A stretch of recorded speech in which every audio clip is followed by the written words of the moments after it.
So, minsan lang yan sa isang taon. So, napakalaking bagay sa atin yan, lalo't malapit ang camp, no? Hindi natin alam kung kailan sa next year, saan ang camp, di ba? Baka malayo, ganito, ganyan. Pero at least, sa ngayong taon, malapit sa atin. Okay? Kaya enjoy natin yan. 2 Timothy chapter 2, verse 1. Muli sa mapagpalang hapon sa ating lahat. Welcome sa ating afternoon service, worship service. Okay, so masaya ba kayo sa hapong ito? 2 Timothy chapter 2, verse 1. Sige. 2 Timothy chapter 2, verse 1. Sabay-sabay nating basahin, no? Yeah, verse 1. Ready? Hanggang verse 4. Sige, verse 1. All together, go. Thou therefore, my son, be strong in the grace that is in Christ Jesus, and the things that thou hast heard of me among many witnesses, the same commit thou to faithful men, who shall be able to teach others also.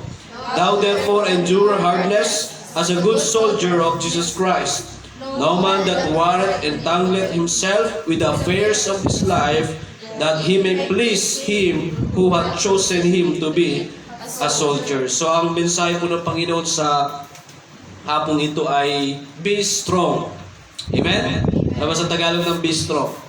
Magpakalakas. Yan, sinabi dyan, no? Thou therefore, my son, be strong. Let us pray. Ama naming Diyos na makapangyarihan sa lahat, Panginoon, kami po yung nagpapasalamat sa oras na ito. Salamat, Panginoon, sa aming pagsamba sa inyo kaninang umaga, sa mga regular visitors, sa mga kapatiran, mga miyembro na nandito kanina, at hanggang ngayong hapon, Panginoon. Salamat sa mga kapatiran na patuloy na sumusuporta sa pananambahan, especially tuwing hapon, pagpalain niyo po sila. At sa mga hindi naka-attend this afternoon, we're praying for them. Yung po silang patuloy na biyaya ng kalakasan upang makasama po namin sila this coming mga next services, Panginoon. And especially sa camp, kami po ay patuloy na sama-sama na mag-enjoy sa fellowship, higit sa lahat sa pagdadaig ng kaluluwa, Panginoon. At salamat na marami, patawad po sa lahat naming pagkukulang at pagkakasala sa inyo pong harapan sa pangalan ni Jesus. Amen. Amen. Okay, so maaari na pong maupo ang bawat isa, mga kapatid. So, itong Book of Timothy, encouragement ito ni Paul sa kanyang anak sa pananampalataya. Na sino? Timothy. Si Timothy. Okay? So, sinabi niya dito sa verse 1, Thou therefore. Sino yung thou dito? Pag sinabing thou sa Tagalog yan is ikaw. Okay? Thou, thee. Yan, pag pinasa nyo sa Bible, ikaw ang tinutukoy dyan. Okay? So dito, sabi dyan, my son. Hindi sa literal, kundi sa spiritual. Ano sabi niya kay Timothy? Be strong. Magpakalakas tayo. Saan tayo magpakalakas? In the grace. Sa biyaya. Kaya mga kapatid, no? Malakas tayo sa biyaya lamang ng Diyos. Amen? Amen. Kaya nga, walang makapagsasabi dito na, ako pastor, malakas pa ako. Lagi kong tinuturo sa sa soul winning yan. Kasi nasabi ko sa mga tao na tuturuan ko, walang makapagsasabi na ngayon, ako pastor, malakas pa ako, matagal pa akong mamamatay. Tapos, kalaunan na lang, biglang namatay. Tama? Ang kamatayan, hindi natin alam kung kailan darating sa buhay natin yan. Amen? Meron ba nakakalam sa atin kailan tayo mamamatay? Alam natin kailan tayo pinanganak sa mundong ito. Tama? Kailan? Pero, walang nakakaalam kung kailan tayo mawawala sa mundong ito. Amen?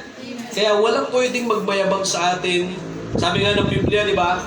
Boast not thyself of tomorrow, for thou knowest not what tomorrow may bring. Huwag tayong magmayabang sa kinabukasan sapagkat hindi natin alam kung ano mangyari sa kinabukasan. Amen? So, ibig sabihin, ang pwedeng meron tayo is dapat magpakumbaba at umasa sa Diyos para sa ating kinabukasan. Hindi man natin alam kung ano yung mangyayari bukas, pero at least, kilala natin kung sino ang may-ari ng bukas. Amen? Ng future natin. Kayo mga kabataan, o lahat naman tayo dito, hindi natin alam kung ano mangyayari sa kinabukasan. Tama? Pero pag umasa tayo sa Diyos ang bahala para sa ating kinabukasan. Amen? Kaya kung kayo ay nag-aalala sa inyong paano na yung bukas ko, paano na yung kinabukasan ko, ano kaya mangyari sa future ko, di ba? Maaring lahat naman tayo ay nag-isip na ng ganyan. Paano ang magiging pamilya ko, anong mangyayari pag ganito na, sa future. May mga pag-aalala tayo. Pero, pag umasa tayo sa Diyos, ang Diyos ang bahala dyan. Amen? Ngayon pa lang, inaayos na ng Diyos yung future natin.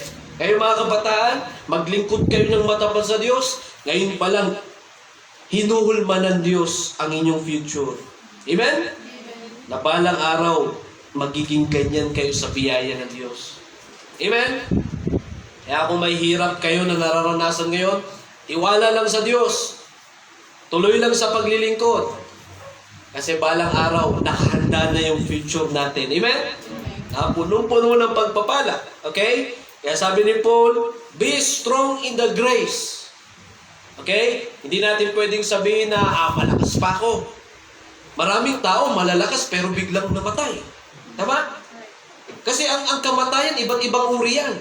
Merong tao malakas, pero namatay naman nung nag-drive ng motor, nabangga, patay. O, di ba? Pero malakas yun, ha? Meron namang malakas, pero nag-basketball, atleta, pero nung bumagsak siya, nabago ang ulo, patay din. Pero malakas yun, ha? Meron din namang malalakas na malakas, tapos nung sumabak na sa gera, sundalo pala. Tinamaan ng bala, patay. Tama? Headshot, no? Na sniper. Tapos ano pa? Marami din kayong kilala na namatay na. Malakas pa pero namatay na. Diba? Yung iba naman, malakas pero nung natulog lang, hindi na nagising. Tama? Pero malakas yun, ha? Kaya mga kapatid, kung sasabihin man nating malakas pa tayo, sabi ng Biblia, yun ay dahil sa biyaya ng Diyos. Amen? Pag sinabing biyaya, ibig sabihin, hindi sa atin, pero naging sa atin dahil sa pag-ibig ng Diyos. Halimbawa, yung langit. Hindi naman tayo para sa langit, eh. Di ba sabi ng Biblia, for by grace are ye saved through faith. Amen? By grace, sa biyaya ng Diyos, tayo ay naligtas sa pamamagitan ng pananampalataya. Hindi naman tayo karapat-dapat na sa langit kasi makasalanan tayo. Lahat tayo ay papunta sa impyerno. Pero bakit naging pwede tayo sa langit? Kasi merong Diyos na bumaba dito sa lupa. Alam niyo ba yung Diyos, bawal din siya dito sa lupa. Bakit? Kasi pagbaba niya dito sa lupa, makasalanan tayong lahat. Hindi siya pwede makisalamuha sa mga taong makasalanan. Kaya nga, nasa langit siya eh. Pero dahil sa mahal niya tayo, pinili niya na maging pwede siya dito sa lupa upang sa ganun ay maging pwede rin tayo sa langit. Amen? Amen. Kaya papunta tayo sa langit. Sa biyaya ng Diyos din yun. Amen? Kaya yung kalakasan natin, sabi ni Paul dyan, be strong in the grace. Magpakalakas tayo sa biyaya ng Diyos that is in Christ Jesus. Amen? That is in Christ Jesus. At ang pagiging malakas natin mga kapatid, tingnan nyo sa verse 3. Hinalin tulad po tayo sa isang sundalo, ha? Thou therefore endure hardness as a good soldier of Jesus Christ. Hindi man tayo soldier sa literal, sa physical, pero alam nyo ba na soldier tayo sa spiritual? Amen? Soldier tayo sa spiritual. Kung ang mga sundalo, ang labanan nila is more on physical, tayo, spiritual. Amen? Spiritual. Kaya kung may labanan sa physical, ay may labanan din sa spiritual. Mahirap kaya yung labanan sa spiritual, ha? Hindi ito madali.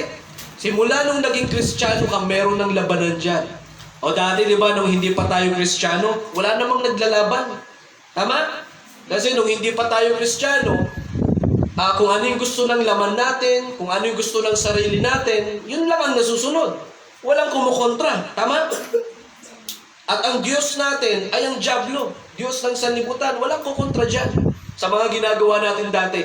Pero nung naligtas ka na, ayun, nung tumanggap ka na sa Panginoon, aba, meron ng kumukontra. Tama? Sabi ng Biblia, nung tumanggap tayo sa Panginoon, ang bunga ng ating kaligtasan ay mabubuting gawa. Kaya dyan na yung time na maglilingkod ka sa Diyos, magbabasa ka ng Biblia, mananalangin, magsisimba, na dati ayaw mo, pero kinukontra ka na. Dati ayaw mo magsimba.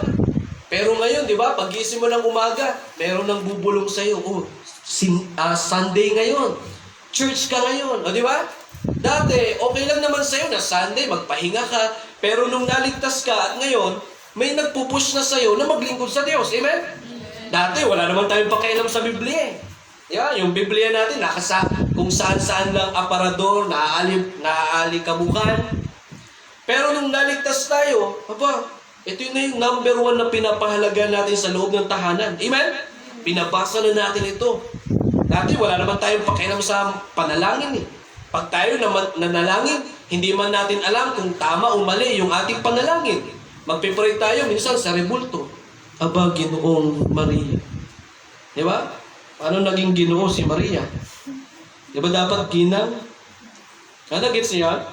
No? Magpipray tayo sa ganyan, no? Aba, Ginoong Maria. Di ba dapat, paano naging Ginoo si Maria? Nananalangin tayo na parang wala lang sa atin yung dati. Pero nung naligtas tayo, aba, nalaman natin na hindi pala yun yung tamang panalangin. Ang panalangin pala ay hindi mo na kailangang hindi mo na kailangang dumaan kay Maria. Kanino pa? Kay Santa Maria, kay lahat ng santo, Santo Jose, ano pa? Ano pa ang mga Santo Niño? Sino pa mga kilala nyo? Santa Barbara? Ano pa? San Fernando? Ha? San Balayang? May San Balayang ba? Wala. Ha? San Jose? Hindi, ang daming dinadaanan. Kaya yung pinag-pray mo, ayun, natigot na. Merong isang membro nagre-request. Pastor, ipag-pray mo naman yung aking kapatid na nasa abroad kasi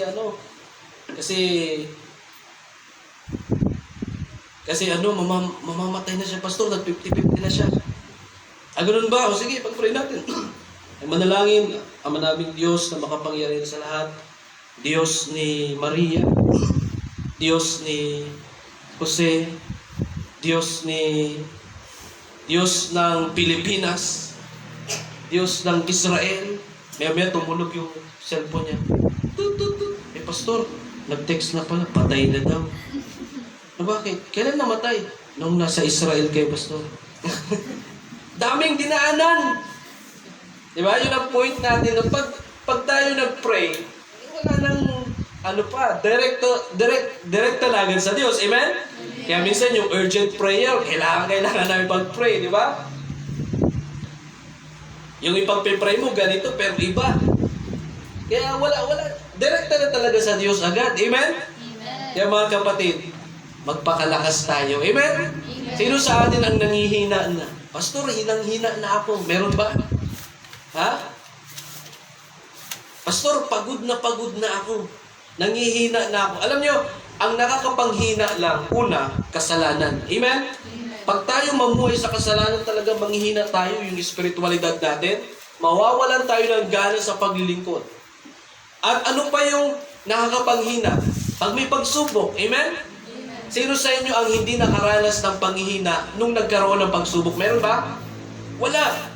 Ako naniniwala na lahat tayo, pag may dumating na pagsubok, may portion na nanghihina tayo. Amen? Nakakapanghina kaya magkaroon ng problema. Minsan nga nakakapanlumo eh. Yung balikat mo, taas yan, di ba? Nung nalaman mo yung problema, biglang bagsak agad eh. Di ba? May mga ganyang problema na na ngayon happy ka, pero biglang biglang mong nalaman, hina agad. Pero sinabi ng Biblia, mga kapatid, be strong. Amen? At yung ating pagiging malakas, katulad ito lang isang good soldier. At sinabi dyan, anong verse yun? Sa verse 3, endure hardness. Pag sinabing endure, ano ba sa Tagalog na endure? Ibig sabihin, pagtitiis. Pagtitiis. Amen? Endure hardness. Ano yung hardness? Yung hirap. Di ba parang sa training yan ng mga sundalo? Ang totoo nga niyan, tinitrain sila para mag-quit. Lahat ng hirap, dadanasin nila. Panoorin nyo sa YouTube yan, paano sila mag-training. Grabe. Diba? Halos yung iba nga, nag-aawol eh. Diba? Kasi tumatakas eh. Kasi hindi nila kaya yung training. Pero, pagkatapos naman ng training, diba? Ang ganda ng kalalabasan. Kaya pag sumabak sila sa gera, walang atrasan talaga. Talagang banat. Amen? Tapos, ang kagandahan doon na napagtiisan nila yung hirap, napaka-flexible nila. Kaya, pupunta sila sa mabundok, nandun yung kanilang lulusubin, flexible sila kahit sa bundok. Bakit nag-train sila eh?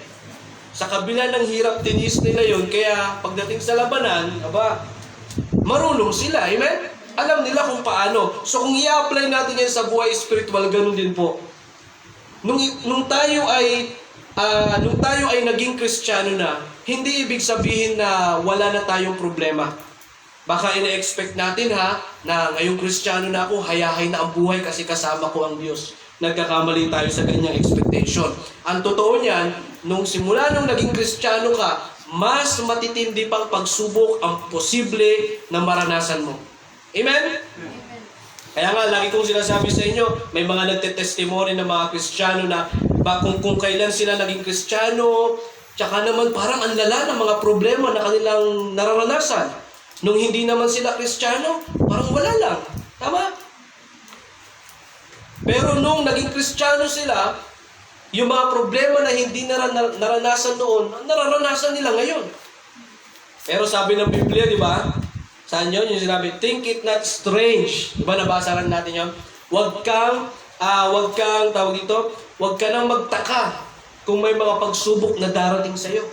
Amen? Kasi natural lang yan. Di ba? Sabi nga ng Biblia, man that is born of a woman is of few days and full of trouble. Ang isang tao na ipinanganak, lahat naman tayo pinanganak, di ba? May mga kakambal na tayo na pagsubok. Amen? Nandiyan na talaga yan. Pero sabi ng Biblia, be strong. Amen?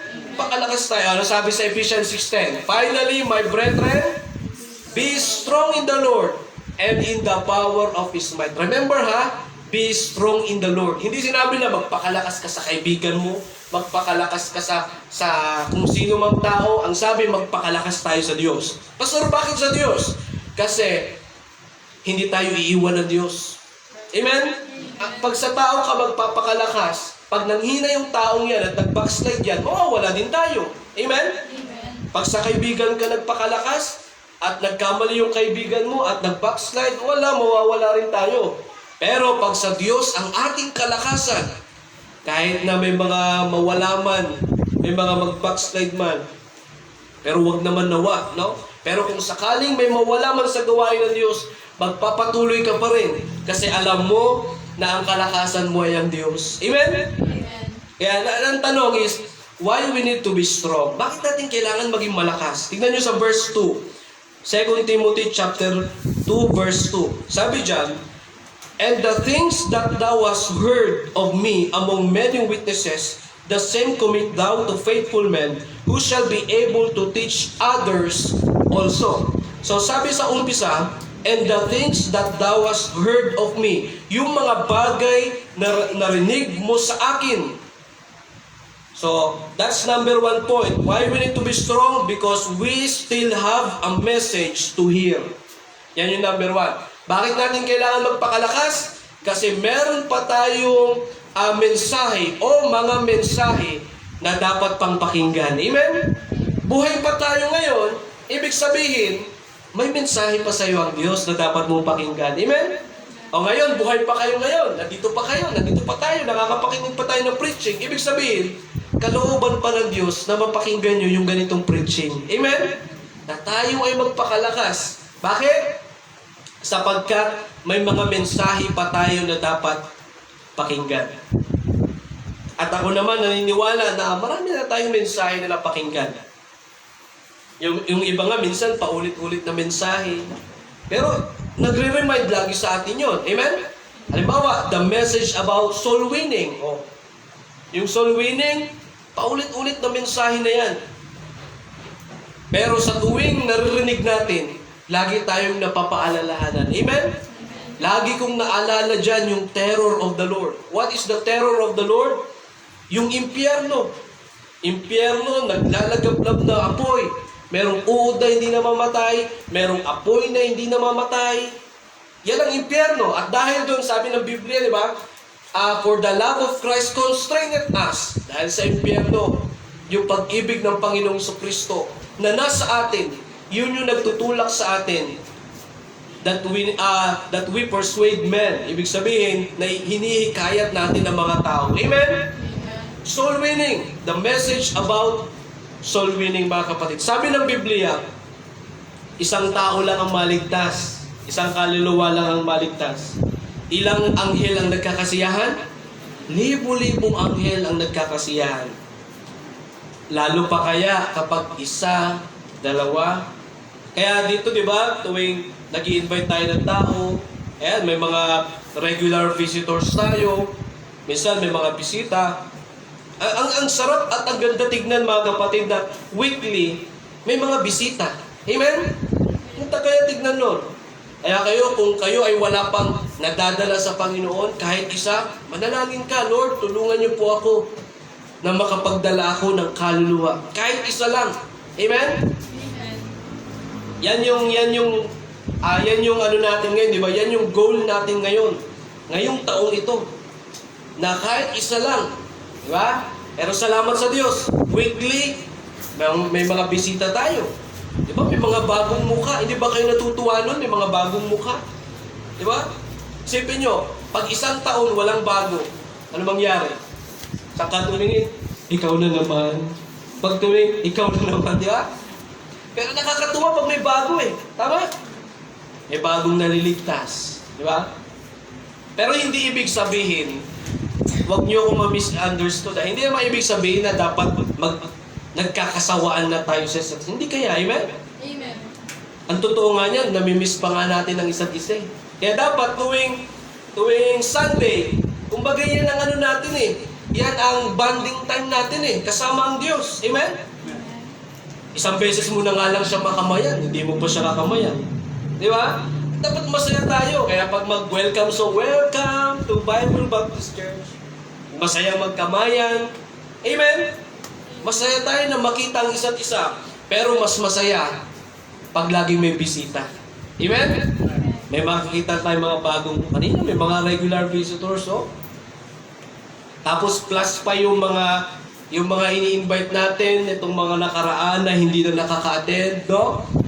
Hihinto na ba tayo? Hindi. Diyan natin i-apply yung be strong. Amen? Magpakalakas tayo.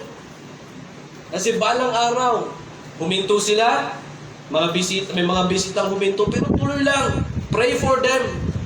Tuloy lang. Bisitahin lang sila, paalalahanan. No? Kayo, kung may mga ini-invite kayo na hindi pa sumasama, sige lang, tuloy lang. Tuloy lang. Kung ayaw man nilang sumama, mahalaga, ginagawa natin yung part natin habang buhay pa tayo. Okay? Habang buhay pa tayo, huwag tayong humintong mag-invite. Amen? Amen. Pag kayo natuto ng mag-soul winning, yan, i-apply natin yan. Mag-soul winning din tayo. Tuloy lang. Be strong. Amen? Kasi meron pa tayo mga mensahe na dapat mapakinggan. Yung soul winning, ano pa, yung mensahe about serving sa paglilingkod. Alam nyo ba na habang buhay pa tayo dito sa lupa, ang pinaka-purpose natin ay maglingkod tayo sa Diyos. Amen? Amen. Sabi nga ng isang pastor, hanggat hindi ka patapos, hindi ka patapos. Alam nyo ba ibig sabihin nun? Hanggat hindi ka patapos, hindi ka patapos. Ano ibig sabihin nun? Hanggat hindi ka pa patay, di ba? Hindi ka pa tapos maglingkod. Ba? Hanggat di ka pa tapos, hindi ka pa tapos. Ibig sabihin, hanggat buhay pa tayo, lingkod lang. Alam nyo, ang buhay ngayon, hindi natin masabi. Ano yung mga JD? Ang buhay, igano na lang. Para hindi tumama. Ang buhay ngayon, mga kapatid, ay hindi natin masabi. Sabi nga nila, paiksi na lang ng paiksi ang buhay ngayon. Di ba? Dati, alam mo sa Biblia, sino ba yung pinakamahabang edad? Alam niyo ba yun? Si Methuselah, di ba? Sa Genesis. Ilan ang edad niya? 900? 969. 969. Tindi, no? Yan yung mga edad dati. Umaabot ng 500, 700, 900. Grabe, no? Pero, ngayon, sabi nila, ang lifespan na lang ng tao ngayon is 70. Di ba sa Bible din yan? At kung lumagpas ka man ng 70, biyaya na ng Diyos yan. O bonus na nga. Biyaya na lang ng Diyos yan. Kaya alam niyo, maiksi lang kaya yung 70. Maiksi lang. Pastor, paano mo na lamang maiksi lang? O tanungin niyo yung mga may edad. Bawat tanungin natin yung mga may edad na, ano ang sasabihin nila? Parang kailan lang. Di ba? Totoo naman, no? Parang kailan nga lang. Parang kailan lang, kaedad ko sila Ibo. Parang kailan lang, parang ako si JD. Ang mabilis lang ang panahon, mga kapatid. Parang kailan lang. Parang kayong mga college students, parang kailan lang. Elementary kayo, di ba? Parang kailan lang, high school. O di ba? Mabilis lang ang panahon. Mabilis din ang buhay ng tao ngayon, ha? Amen? Hindi natin alam kung kailan darating sa buhay natin ang kamatayan. Tama? Kaya habang buhay pa tayo, ha? Sabi nga nila, life is short, death is sure.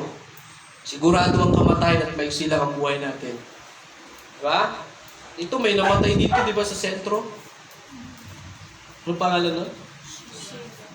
Diba? Nakita ko sa Facebook yun, nakipaglaban sa sakit. Ano ang sakit nun? Ha? Ha? Oo. Parang komplikasyon, di ba?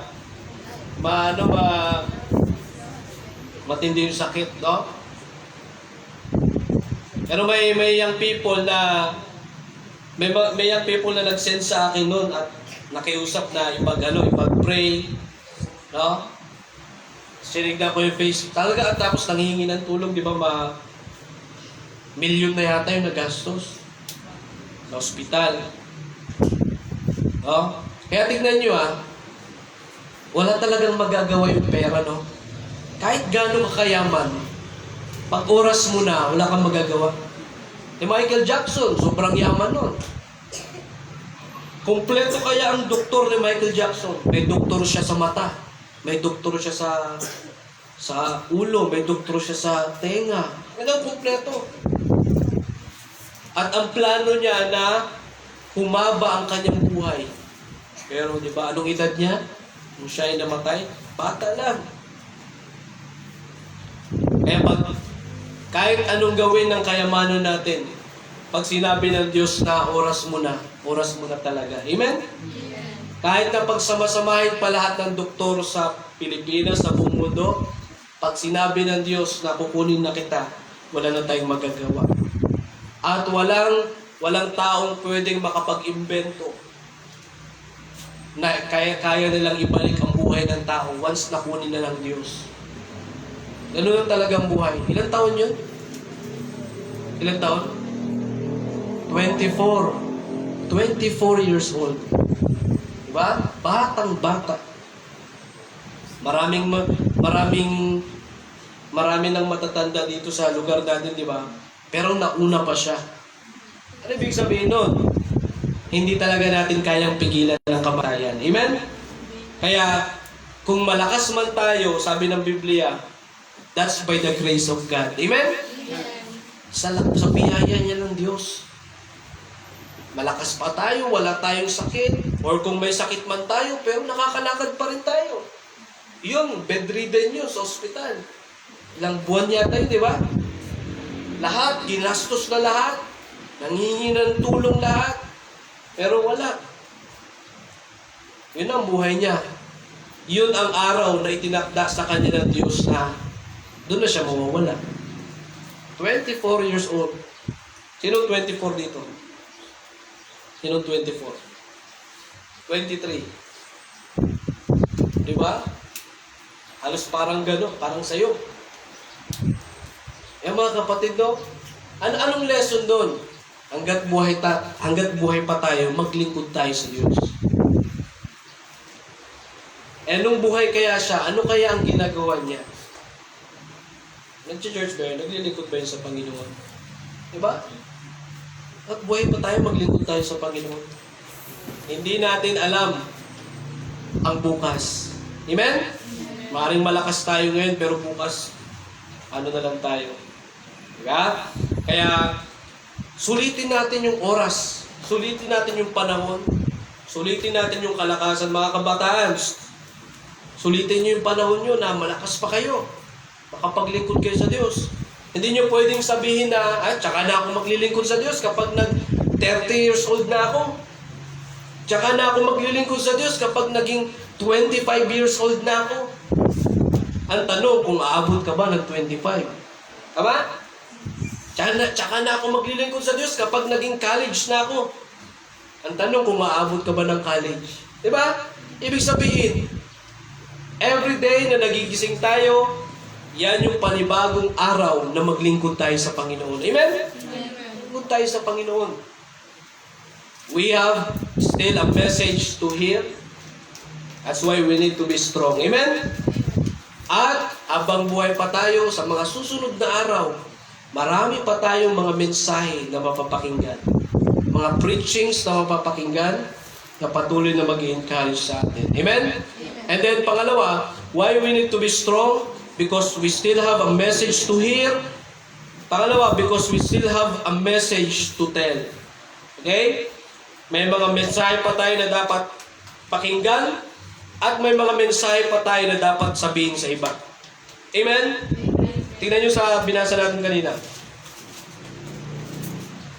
Sa Timothy, 2 Timothy chapter 2. 1 Timothy.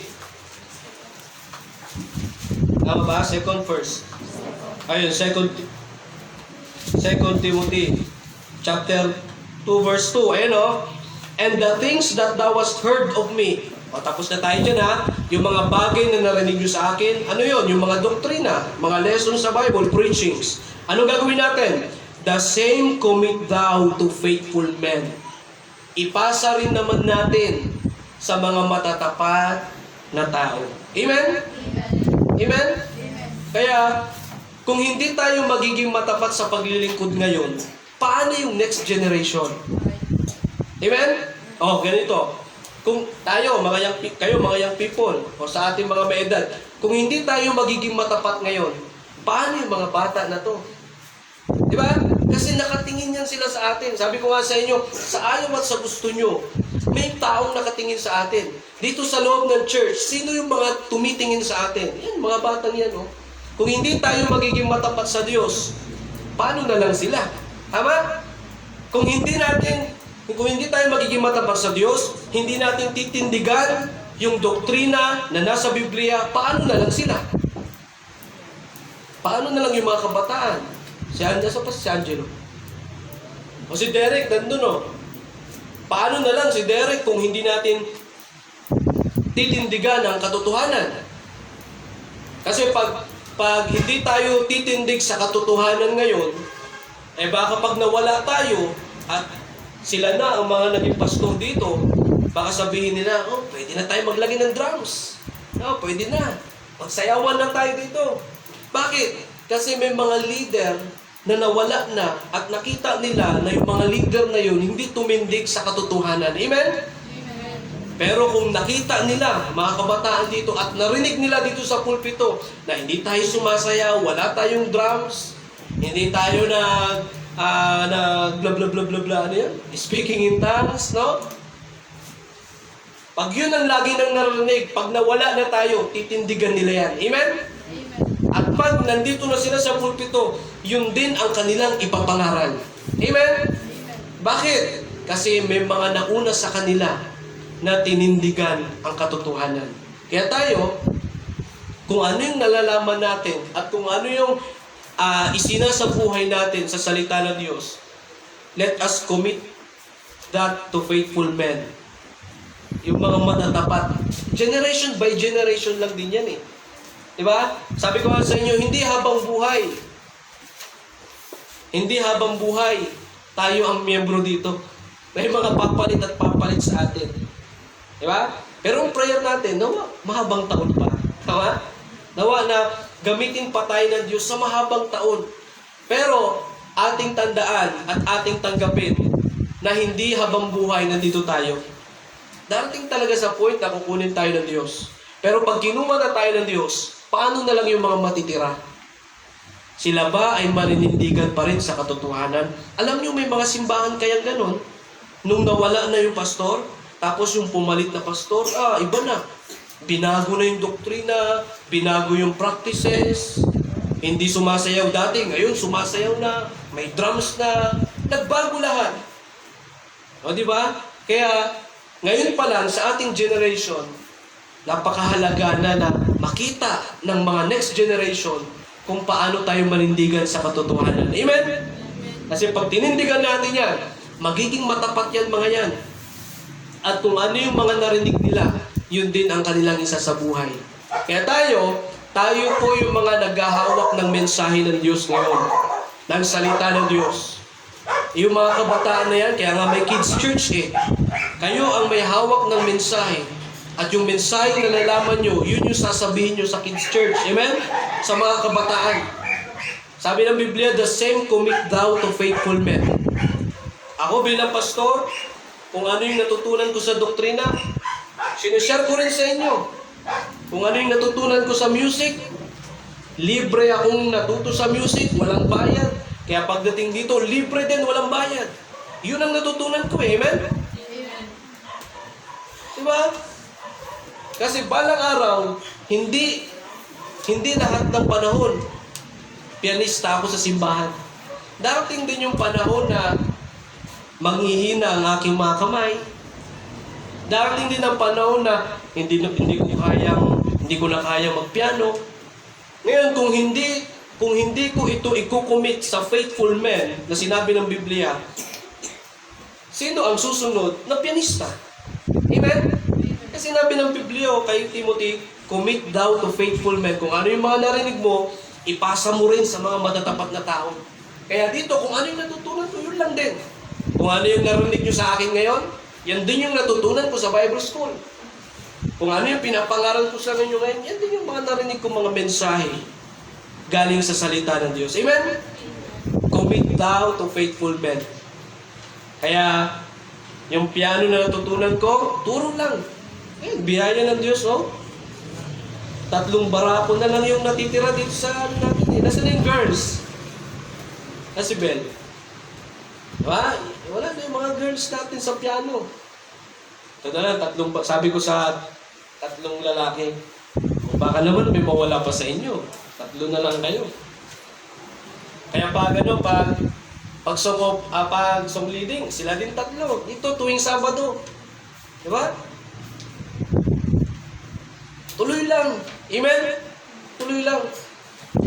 Hindi ko tinitignan yung sitwasyon namin tuwing Sabado. Ang tinitignan ko, yung sitwasyon ng future. Amen? Yung magiging future ng simbahan ito. Na nakakapagod magturo, pero makikita ko sila balang araw. Nagtuturo na sa piano. Amen? Amen ba? Amen. Kaya kayo, mga boys, tuloy lang kayo sa pagpapiano. At, pag kayo ay natuto, i-apply nyo rin yung commit thou to faithful men. Pag kayo ay naging pianista na, at merong mga batang susunod, turuan turuan nyo rin naman sila. Amen? Pasapasahan lang. Pasapasahan lang. May nagturo din sa akin, yung pastor natin sa Bulacan. Siya yung nagturo sa akin sa piano. At nung natuto ako, at meron dito mga kabataan, pinasa ko lang din sa inyo. Amen? At pag kayo ay natuto na rin naman, pag merong gusto pang mag-aral, turuan nyo rin sila. Amen? Amen? Amen. At ganun din naman sa pangangaral ng salita ng Diyos. Di ba? Darating ang araw, ito mga future preachers natin ito. Di ba? Ngayon, nagdadaldalan sila. Next na panahon yan, dito na sila madaldal sa pulpito. Di ba? Kaya mga kapatid, magpakalakas tayo kasi meron ding mga matatapat na tao na nakatingin sa atin. Be a good example. Be a good example. At darating ang panahon na may mga preachers na rin dito sa church. Ayan, mga boys. Di ba?